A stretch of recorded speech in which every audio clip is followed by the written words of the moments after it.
Tuning the carburettor on your Morris Minor SU carburettor. So this one is an HS2. The principles are the same, except the controls are in a slightly different place. So there are three things, and I would generally do them in the same order. So idle first, followed by the mixture, followed by the fast idle setting. So first of all, what we're talking about here, particularly when you're looking at the mixture, is engine at running temperature. So you've warmed it up, it's nice and warm, and then you're going to set the settings. So first of all, we've got the idle screw here, and it's a flat bladed screw. And you can see I've put a piece of paper in here. So what you want to do, and the piece of paper enables you to be able to judge this, is start with the screw hitting the strop underneath. So the piece of paper I've got is loose currently, nothing holding it at all. There will be a point as I turn that clockwise where it holds it.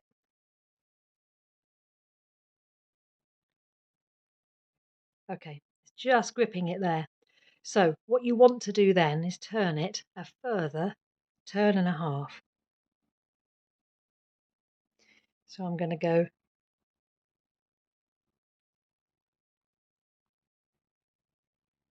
half,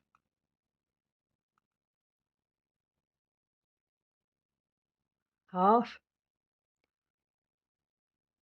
and half again. Now that might not be the final point that you get to, but it should be a good point that you can start at before you look at the mixture. Obviously, once you do the other checks, if you want to change it to make it idle faster, you're going to screw it downwards, and to make it idle slower, you're going to unscrew it, so anti-clockwise, and it will bring it away from the stop further. So moving on to the mixture.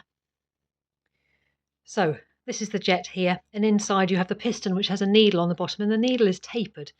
So the relationship between the needle and the jet affects the amount of petrol that is put into the fuel air mixture in the carburetor. And so turning this nut here will affect the mixture. If you turn the nut downwards, it will increase the distance, and therefore it will enrich the mixture. If you turn it upwards, it will weaken the mixture.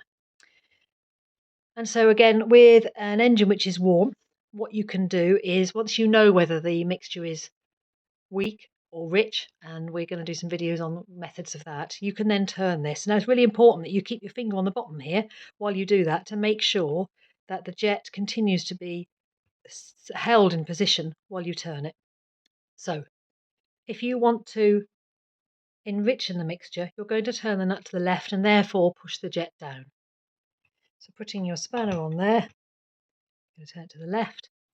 And if you want to weaken the mixture, you're going to turn it up, making the jet go up, and you're going to turn it to the right.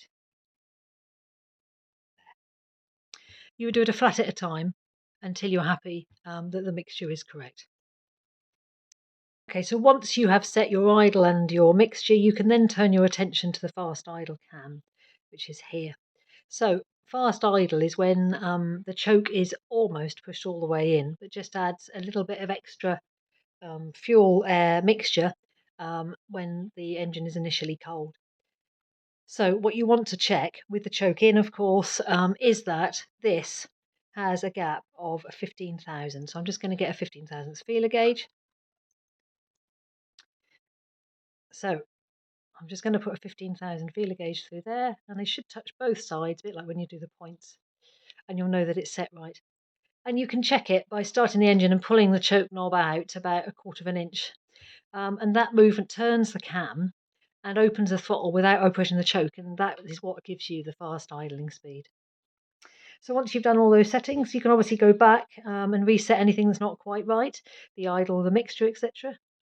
Take it for a test drive, and there you go.